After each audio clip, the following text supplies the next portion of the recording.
So, let us discuss about the second part of the image transform properties, and in the previous lecture I discussed how discrete Fourier transform can be generalized, and then we will see using those generalized discrete Fourier transform we can derive also discrete cosine and discrete sine transforms for discrete sequences, and they form a complete base. So, you can get a complete reconstruction of those sequences.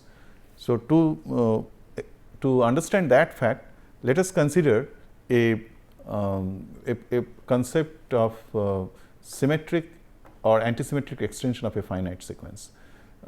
As I mentioned for the case of discrete Fourier transform also, that given a finite sequence, you can define this sequence in the zone where in the zone of undefined region as per your convenience, make that sequence having certain properties which will be useful and which will be convenient for performing transformation on those sequences, on those extended sequences. So, one such extension type of extension that is used for this purpose is symmetric and antisymmetric extension. So, let us understand what is this symmetric extension and what is antisymmetric extension. Now, you can see this is an example of a symmetric extension. As you can see, this was my original sequence, and here the center of symmetry lies at the end sample of the original sequence itself, and we call this kind of symmetric extension is whole symmetric extension or whole symmetry. Given a sample 4, actually you can see that we require another additional 3 samples, and by maintaining the symmetry of the sample values, we can create the whole symmetry. In the other kind of symmetry we can create, that is called half symmetry. In this case, center lies is separated with an interval of half of the sampling period or sampling interval from the end sample. This is the point, that is the center of symmetry. So, at this towards its left we have 4 samples, towards its right also we have 4 samples. So, this is called half symmetry.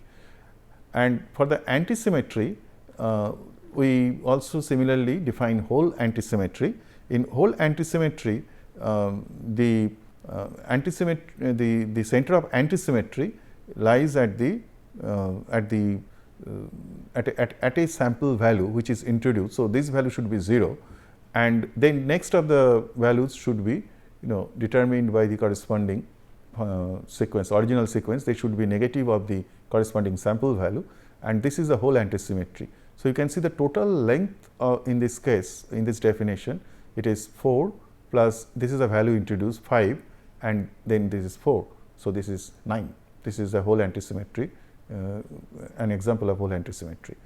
Similarly, we can have half antisymmetry. So, instead of introducing a 0 explicitly here, we can assume that center of antisymmetry lies in between half of the interval between these 2 samples. So, we do not require any additional introduction of 0, only the samples are inverted here, and this is called half antisymmetry extension.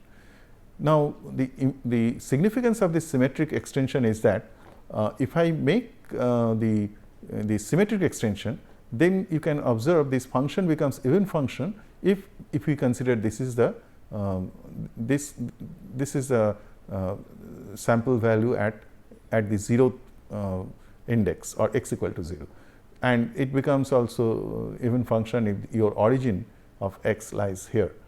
And similarly, here it would be odd function once again if your origin lies here, and otherwise in this case origin lies. So, now you can, as I was mentioning, that given an original sequence, actually you have converted this sequence as an even function, and further if you consider periodic extension of this function, then you can apply discrete Fourier transform on this, some discrete Fourier transform. And then what happens that since it is an even function, that transformation will require only cosine parts. So, you can have discrete cosine transform using this kind of functions, and again you can reconstruct back using that discrete cosine transform, and keep your observation window only within this interval. So, you get the original sequence back. So, in this way you can get all the original sequence by just by using only cosine transforms. Similarly, for odd functions, it is sufficient to use only sine functions, because for odd functions we have seen that Fourier transform is equivalent to application of only sine functions from the basis function set. Here also only the sine functions can be used. So, that is what using this symmetric antisymmetric extension we can have DCTs and DSTs, or discrete cosine transforms and discrete sine transforms for any finite sequence, and that is the reason why they do exist, and you find them in the textbooks and in many applications. So, for even function it is DCT, and for odd function it is DST. So, this is what I mean, there could be various kinds of discrete cosine transforms, because you have so many different varieties. You can have different types of symmetric or antisymmetric extensions at its two ends, and observe whether the sequence become even function or odd function, and also you can also use different kinds of discrete Fourier transforms from the definition of generalized discrete Fourier transforms. So, you can have different DCTs and different DSTs. So, take this example. Suppose we have a symmetric extension, a whole symmetric extension both at the both ends. In that case, we could observe that that the functional values would be symmetric around this particular value. This is the end, and this is the period that would be defined by this symmetric extension. If I extend it periodically with this one, we will get a periodic value. So, this is the original function, and using the whole symmetric extension at this end and also at this end, we can identify this is the period, that is the minimum period that is formed by this particular extension, and if the value was 4, number of sample was 4, you can see that length of the period becomes 6. So, we will observe that how it affects the corresponding cosine transforms in this case. It is possible to have a cosine transform, and if we apply simply discrete Fourier transform on this extension, we will get a type 1 even DCT whose expression is given in this form.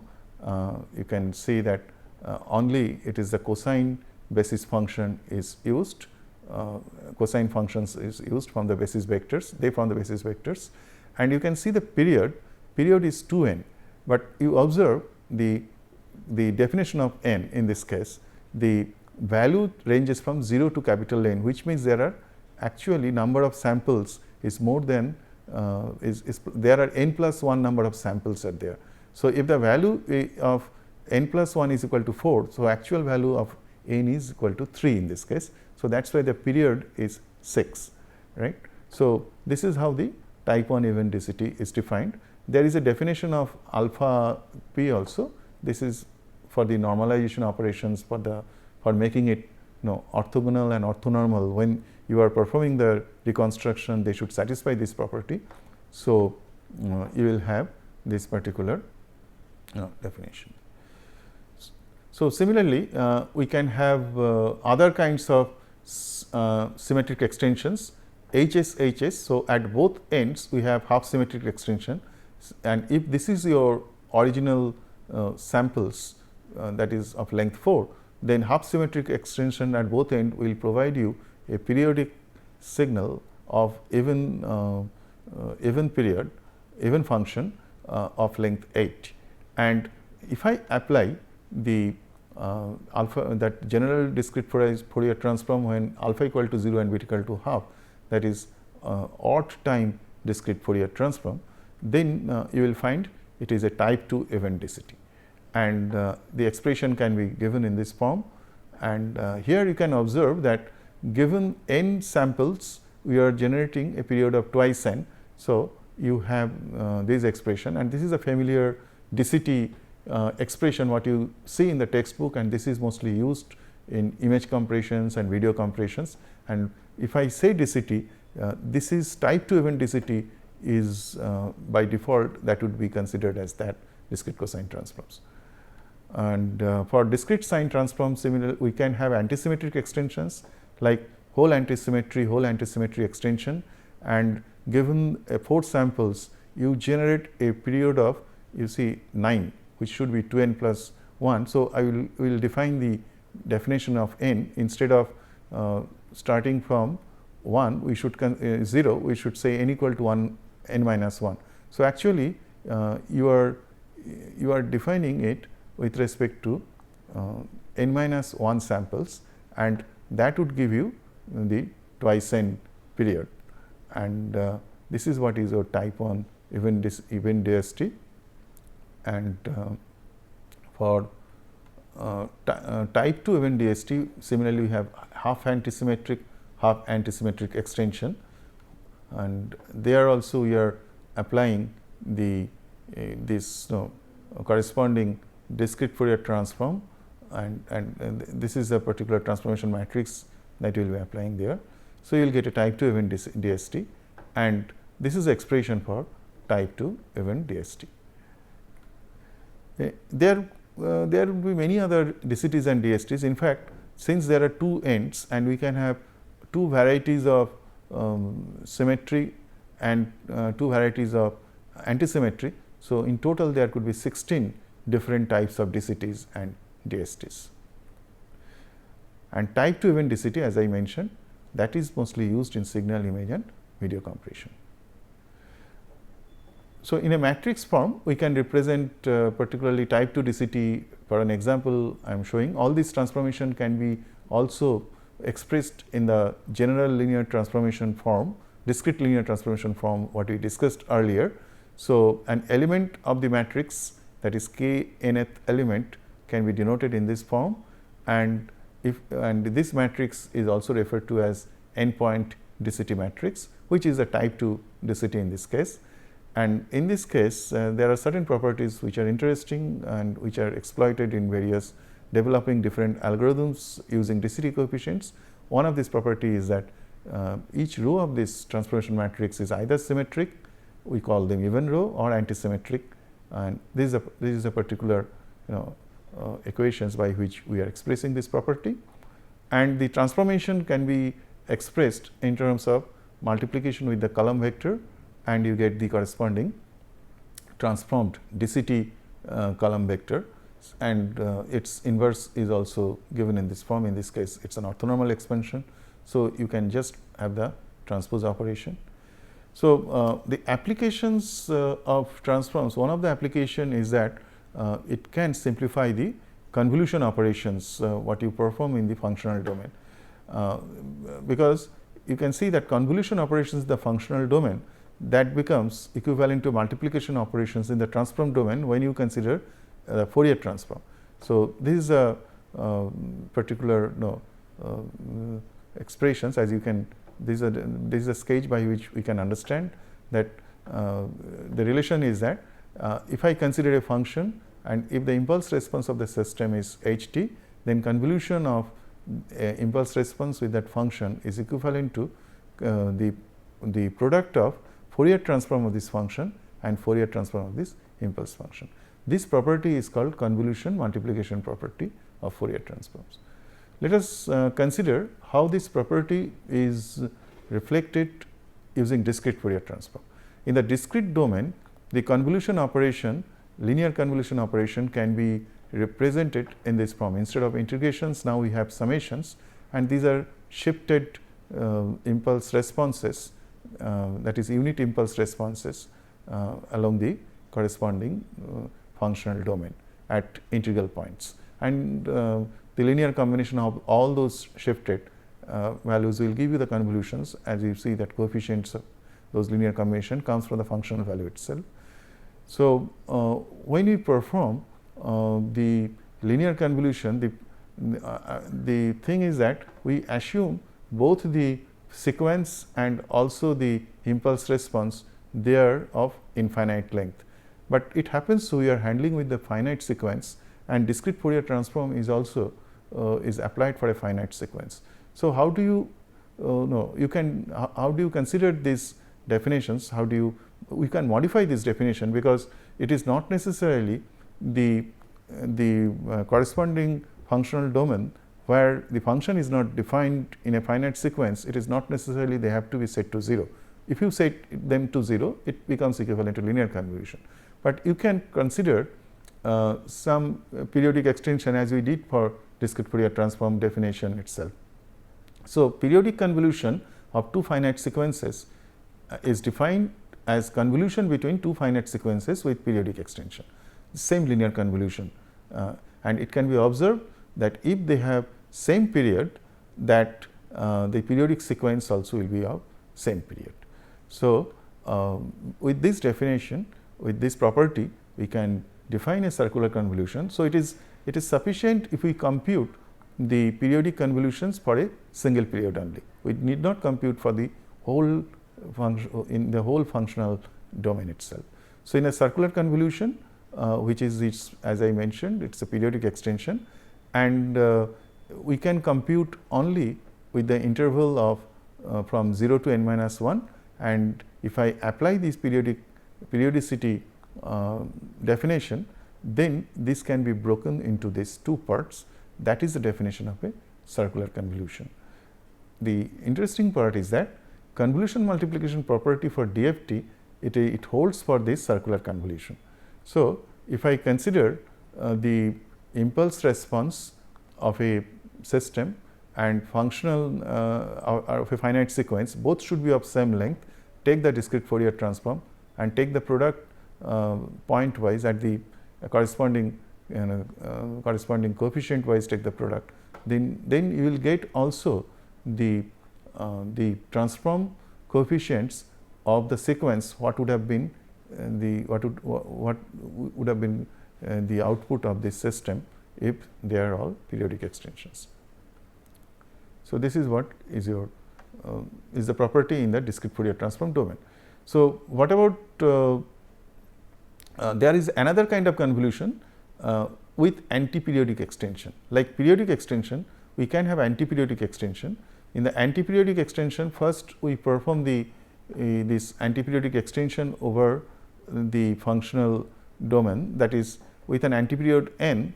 This is what it is defined, antiperiodic function, and if I do this antiperiodic extension, it is also a periodic function of period 2n. That is interesting. If I antiperiodic function does not mean it is not periodic, it is not aperiodic, it is actually periodic, but the periodicity is now doubled. You can check these things. You can make an antiperiodic extension, and you will see there is a periodicity of twice the in some number of samples of the original signal, original functional, original sequence. So, skew circular convolution is defined with respect to these periodic values, or we can say this antiperiodic extensions, because we will be again observing the convolved output only in the observation window of the functional observation window of the original sequence. So, a skew circular convolution is defined in this form. You take the convolutions again from the linear convolution definition itself, but you apply the properties of antiperiodic extension, then you will get this expression. So, using this circular convolution and skew circular convolution, we can find that there are different convolution multiplication properties. Those hold also in DCTs and DSTs. I will show you some of them for DCTs. For example, you take this case that you have two functions. One of them you can consider as the impulse response, say y, and both of them of same period. So, of same interval, of same length. So, if you take the type 1 DCT of this one and type 1 DCT of this one, then if I multiply, and that is not that should be multiplied by this factor, because of the definition of DCT is what we have in this lecture. Following that, this multiplication factor would be there, and then you get your result in the transform domain itself, that is a type 1 density of the circularly convolved output of these two sequences. Similarly, a type 2 density of this one and type 1 density of impulse response will give you a type 2 density of the corresponding convolved result. You should note that number of samples depend upon the corresponding type of density what you are applying, because finally they should be of same periodicity. So, in this case you will have n plus 1 samples and there are n samples, because n sample define a density of 2n period and n plus 1 samples define a type 1 density of 2n period. So, that you need to be careful while applying these particular properties. And type 3 densities have this interesting property, where actually you can find the output is this property is applied for skew circular convolution.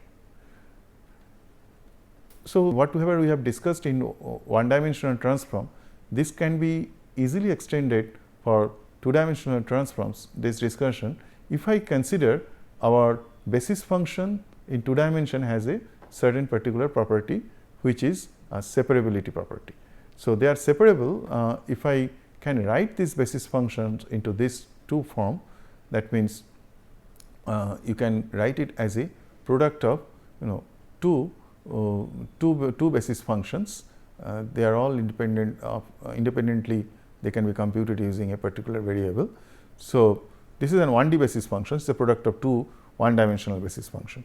So, and also if both of them are orthogonal, then you can see that this set of basis functions will be also orthogonal, and then we can reuse this one dimensional transform computation and we can express them in this form. So, you can see that in the computation we can this two dimensional this double summation can be computed by can be written in this form.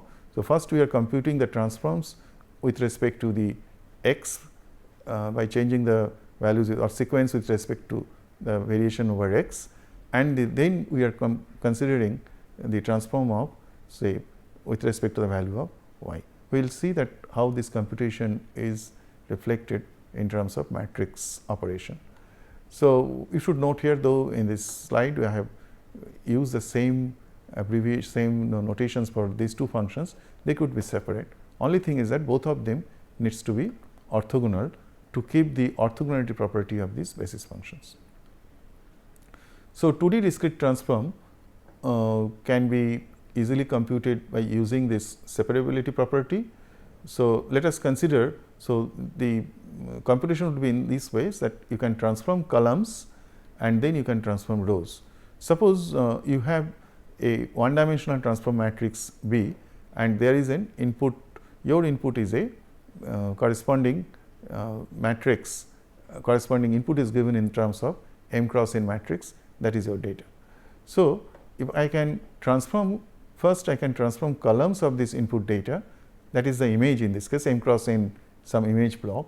So, I will be transforming them columns. So, we know that dimension of each column is m. So, that is why we are using the transformation matrix, corresponding transformation matrix, which deals with m dimensional vectors, which is represented in this form. And then each column is now is represented, is transformed into another m columns. So, you are doing it for n such columns. So, you will find m dimensional vectors transformed columns and there are n columns. So, this is the matrix you will get. After that, what you can do, you can now transform the rows of this matrix, which means you have to take the transpose and then perform the n cross n. Since all rows are n dimensional, so you have to use the endpoint transformation matrix here, and then you can get the final transforms of the two dimensional image of m cross n size. So, this can be expanded. This, if I expand this y 1, if I expand y 1, I can write the whole operations in this composite form. So, the whole operations can be explained, can be described in this particular form, and that gives me the two dimensional discrete form. So, this is how a two-dimensional discrete form can be represented, transform can be represented given the two-dimensional input image. We can use the corresponding transformational matrix towards its right and towards its left in this way, and we can get the corresponding transformation transformed image in the transformed domain itself. So, typical examples could be say discrete Fourier transform. We can also express these transforms using the summation operations because they are the basis functions here or basis vectors here, they are separables, they are expressed in this form, and you can see that it is a simple extension of the discrete Fourier transform what we had in the in the one dimensional case. And using property of separability, once again we can simplify this computation, and when we express in terms of matrix multiplication, we have already defined the matrix representation of the transformation matrix of DFT, and we consider this is a m cross m transformation matrix, and this is the n cross n transformation matrix. We are just denoting it by simple m, showing it as an m point transformation matrix, Fourier transformation matrix, discrete Fourier transformation matrix. So, this will give you the corresponding transformation of the image f. So, one typical example is shown here that given this image, we can perform Fourier transform, and it will give me, since it is in the complex quantity, every transform coefficient in the discrete Fourier transform is a complex element. So, it has its magnitude and phase at every point. So, you get two components of this transformation, and in this particular image you should note that if I apply Fourier transform, the values would be in the ranges of values, coefficient values would be very large, and it is very difficult to make them display. So, we have made them displayable, and also we have shifted the origin of the transformation space. So, similar way like discrete Fourier transform, we can define also discrete two-dimensional discrete cosine transform. These are same simple extensions what we had in one dimension, and in the matrix representation we have the similar representation what we discussed for when we are extending a one-dimensional transform to a two-dimensional transform. This is an example of a DCT. So, if given this input image, you have this discrete cosine transform. In this case also you have scaling of the coefficient values, and there are, as I have mentioned, there could be 16 different types of DCT and DSTs. This is just one typical example, which is type 2 event DCT that is shown here. So, I will conclude this lecture by mentioning that why do we require image transforms. As you can see, image transform, they give an alternative representation of image. Instead of representing the image in the functional domain itself, we are representing it in a different domain. It gives a different insight of structure of images. And for example, if I consider the frequency domain representations using Fourier transforms, we get low frequency and high frequency components. So, it may become useful for providing more compact representation. You can use only a few transform coefficients to get a very close approximation of the functional representation, or you can perform selective quantization of components considering their effect on our perception, and those are used in the algorithms for image compressions, even video compressions. And sometimes many processing becomes convenient when you use these transform coefficients. Like we have already discussed about filtering, there are operations like enhancement, restoration, etc., many other operations where these transforms are useful. So, with this I end my lecture on image transforms. Thank you very much for your patience and listening to my lecture.